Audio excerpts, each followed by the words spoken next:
Bem-vindo a mais um vídeo. Nesse vídeo nós vamos apresentar algumas das inúmeras aplicações da radioatividade. Então vamos nessa. Aplicações da radioatividade. Eu quero apresentar para que vocês conheçam que aqui em São Paulo, aqui na USP de São Paulo, né, existe o IPEM, né, que é o Instituto de Pesquisa Energéticas e Nucleares. Dentro do IPEM existem ali vários centros de pesquisa. Um deles é este aqui, o Centro do Reator de Pesquisas. Então existe aqui em São Paulo um reator nuclear, né, que funciona com combustível nuclear, igual um reator de produção para produção de energia, né, só que é um reator menor.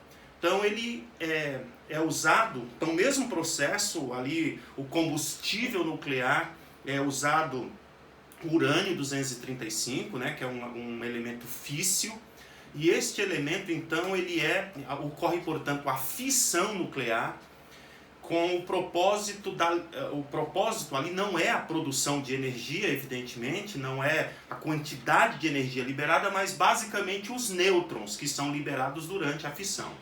Esses nêutrons são utilizados para irradiar outros elementos químicos, né? Elementos que inicialmente não são radioativos. Esses elementos eles são então irradiados, tornando-se assim radioativos, né? Esses elementos radioativos, uma vez ativados, né, eles vão passar a se desintegrar, emitindo radiações. Normalmente a radiação de interesse pode ser qualquer uma, mas normalmente a radiação é gama, né? E estas substâncias, esses elementos, esses metais, enfim, qualquer elemento pode se tornar radioativo, né? Submetido ao feixe de nêutrons ali que são liberados pela fissão do urânio, né, no núcleo do reator. Eles são então armazenados nesses recipientes. Esse recipiente tem, portanto, aqui fora é plástico, mas dentro é chumbo, né? O chumbo então ele absorve a radiação, não deixa passar a radiação. Então aqui, por exemplo, você tem o índio irradiado, mas outros elementos também são irradiados, né? Então, dentro em um dos laboratórios que existe no Centro de Reator de Pesquisa é o laboratório de interações hiperfinas, onde existe ali um espectrômetro de correlação angular. Então, qual o propósito desse tipo de pesquisa, né? Esse tipo de pesquisa tem como objetivo investigar a matéria, investigar os materiais. E como você pode fazer isso? Você pode inserir dentro do material um elemento radioativo, átomos radioativos. Esses átomos radioativos emitem radiação, né, lá de dentro, do interior do material, e analisando essas radiações você pode entender como é a estrutura interna do material. E este é o primeiro passo para você modificar o material. Então hoje você tem aí os celulares como este que eu estou usando para gravar esse vídeo, né, com uma capacidade tremenda. Certamente esse tipo de equipamento não existiria sem a existência de novos materiais, né?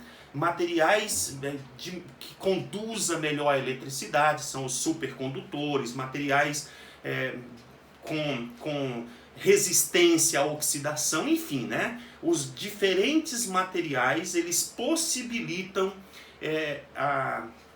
o avanço tecnológico. E como é que eu vou ter um material diferente? Primeiro eu tenho que conhecer o material, conhecer a estrutura desse material, como é que ele é ali, como é que ele está organizado, como é que os átomos estão organizados. E para eu conhecer como é que esses átomos estão organizados, eu ponho lá dentro do material um átomo, e de lá este átomo radioativo emite radiação. Eu capturo essa radiação, investigo, analiso essa radiação e entendo como que é a estrutura do material. entendendo como é a estrutura do material, eu posso modificá-la. Então esta é uma das áreas de pesquisa aqui no Laboratório de Interações Hiperfinas, que existe aqui em São Paulo, um laboratório que fica dentro da USP, né? Muito bem, outro centro de pesquisa relacionado à área das radiações é este aqui, o Centro de Tecnologia das Radiações, onde uma série de estudos e uma série de aplicações da radiação, né, porque aqui é uma planta, né, onde a radiação é utilizada para irradiar uma série de elementos, de produtos, né, já a nível industrial, digamos assim, né? Então aqui você vai ver, por exemplo, as possibilidades, né, da aplicação da radiação. Então uma delas você tem aqui cebola irradiada, né?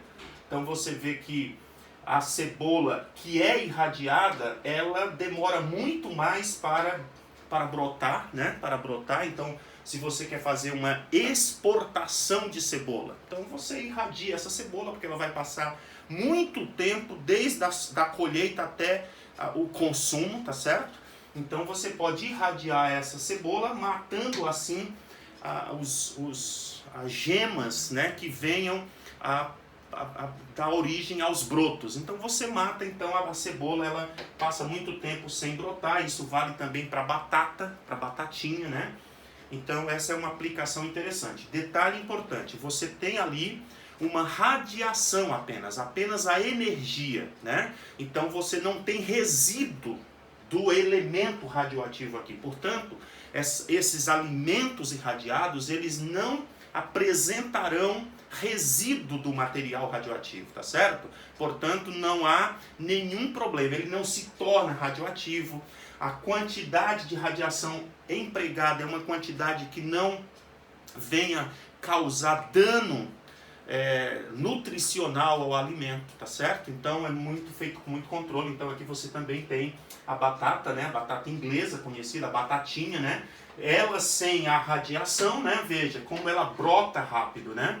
Ela irradiada, ela dura muito tempo sem brotar, justamente porque essas gemas que vão dar origem aos brotos, elas são mortas, digamos assim, com a aplicação da radioatividade, né? No entanto, não há prejuízo nutricional e também não tem essa batata, ela não se torna radioativa, que ela não está emitindo radiação mais, né? Ela foi atingida pela radiação, a radiação agiu e não deixou ela então radioativa, né? A mesma coisa a banana, né? Veja, uma banana que não foi irradiada amadurece muito mais rápido, tá certo?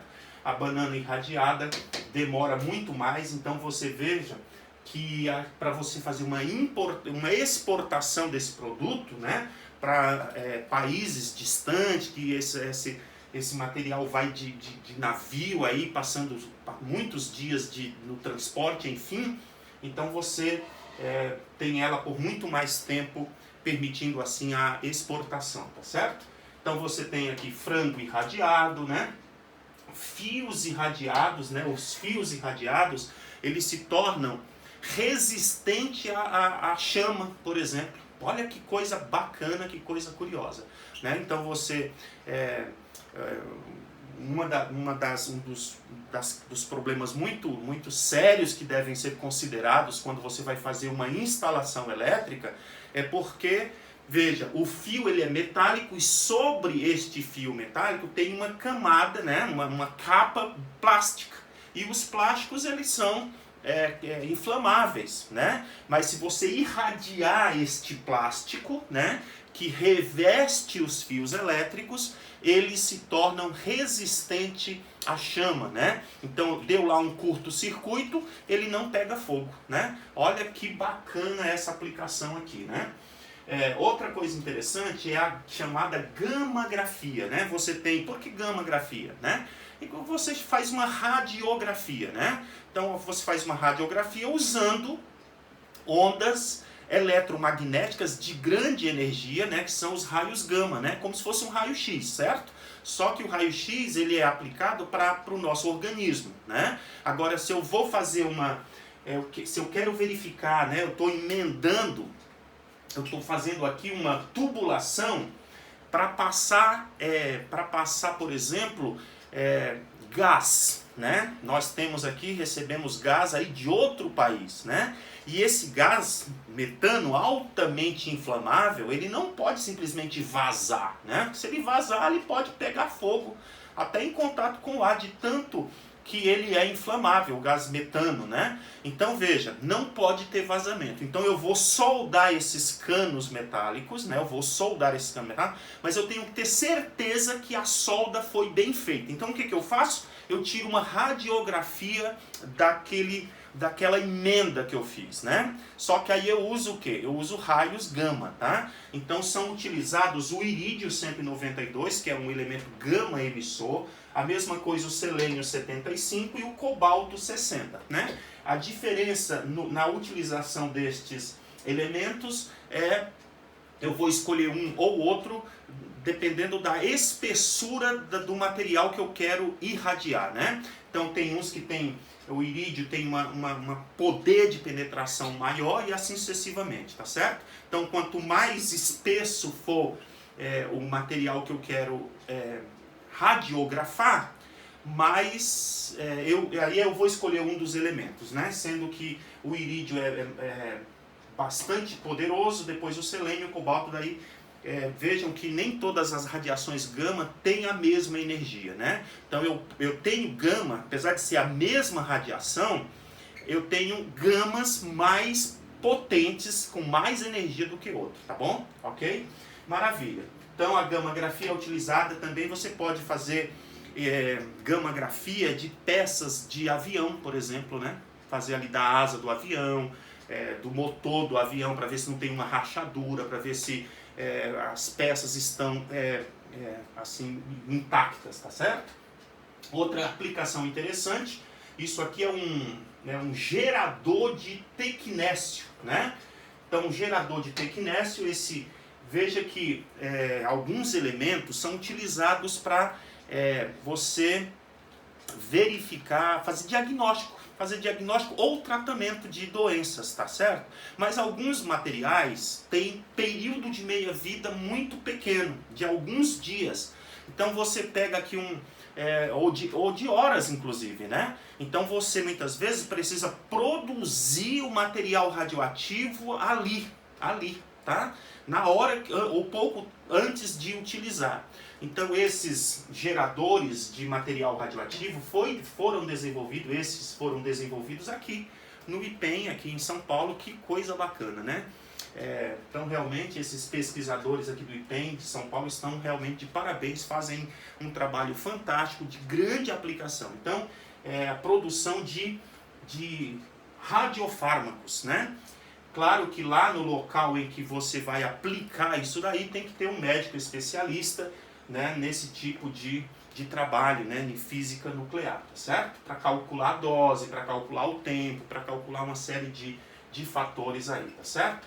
Então você tem aí, esse é um gerador de tecnésio 99, um elemento utilizado para diagnóstico de doenças no cérebro, no pulmão, no coração, no fígado e outros órgãos, né? O iodo 131, né, que é um elemento utilizado para diagnóstico de problemas na glândula da tireoide, né? Então você tem aqui a pessoa ela recebe esse elemento dentro dele, né? E ele vai então sendo absorvido pela tireoide, né? O iodo ele é absorvido pela tireoide e lá de dentro ele manda então radiação. Essa radiação então é captada e você vê a ação da glândula, né? Você tem ali a cintilografia, por exemplo, de rins, né? Para você verificar como é que está a filtração, né? Então você vê aqui que você tem 2 rins e um está agindo bem, né? Está filtrando bem, a substância radioativa está passando bem por um dos rins, mas o outro está com atividade bem reduzida, né? Então o médico pode investigar isso. Você veja que aqui as imagens estão indo nessa direção. Então esse rim, né, que é o rim direito, ele começa a funcionar, o rim esquerdo não está funcionando, o tempo vai passando, você vai vendo a atividade, né, aí a urina começa a se formar aqui, já irradiada, né, tá vindo, tá vindo, tá vindo. E aí o rim, não é que o rim parou de funcionar, ele está funcionando, mas está comprometido a função dele, né? Então os médicos especialistas, os nefrologistas, eles conseguem então entender essas imagens, né? E através delas fazerem diagnósticos. Aqui você tem questão da cintilografia na coluna vertebral, nos ossos aqui do tronco e tal, né? Então você, através da utilização desses materiais, né? Outra coisa interessante que você não vai, certamente não imaginava, era a irradiação de pedras, né? De pedras, você pega pedras, minérios, né? Então quartos, ametistas e tal, e estas gemas são então submetidas à radiação do cobalto 60, radiação gama, né?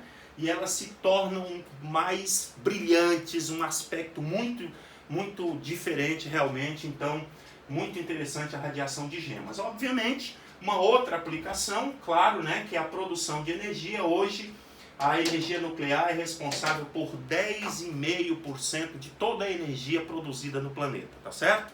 Então é uma fonte, digamos assim, limpa de energia, tá? Limpa, uma fonte limpa, não produz dióxido de carbono, não alaga grandes regiões, destruindo a flora e a fauna, como ocorre, por exemplo, com a produção da energia hidrelétrica, que é a mais importante fonte aqui do nosso país, né? Não produz dióxido de carbono, como ocorre com a energia produzida através das termoelétricas, né? Quando vocês têm que queimar matéria orgânica, que pode ser combustível, pode ser bagaço de cana, como ocorre aqui no Brasil, né?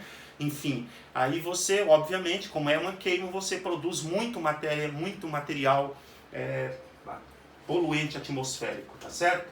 Isso não acontece com a produção da energia nuclear, por exemplo, tá? Muito bem, então aqui no Brasil nós temos grandes reservas de combustível nuclear, né? Hoje está sendo explorada uma mina em Lagoa Real, que fica na Bahia, tá certo? Mas existem outras minas que ainda não estão sendo usadas, né? Uma lá no Ceará, grande reserva aqui em Pitinga, né? Na região norte do país, que eventualmente, se, por exemplo, acabar isso aqui, vem para cá, depois vem para cá, tá certo? Então existe aí muito material, muito urânio, né? Lá no Rio de Janeiro nós temos 2 usinas, né? Lá em Angra dos Reis, gerando energia elétrica, tá bom? Claro que é muito aquém daquilo que se poderia gerar e daquilo que se gastou para produzir essa energia. Claro que existem pontos favoráveis e desfavoráveis, mas aqui o propósito desse vídeo foi para que você visse como tem aplicações interessantes à energia nuclear, tá? Espero que você tenha gostado desse vídeo, nos vemos no próximo. Até lá!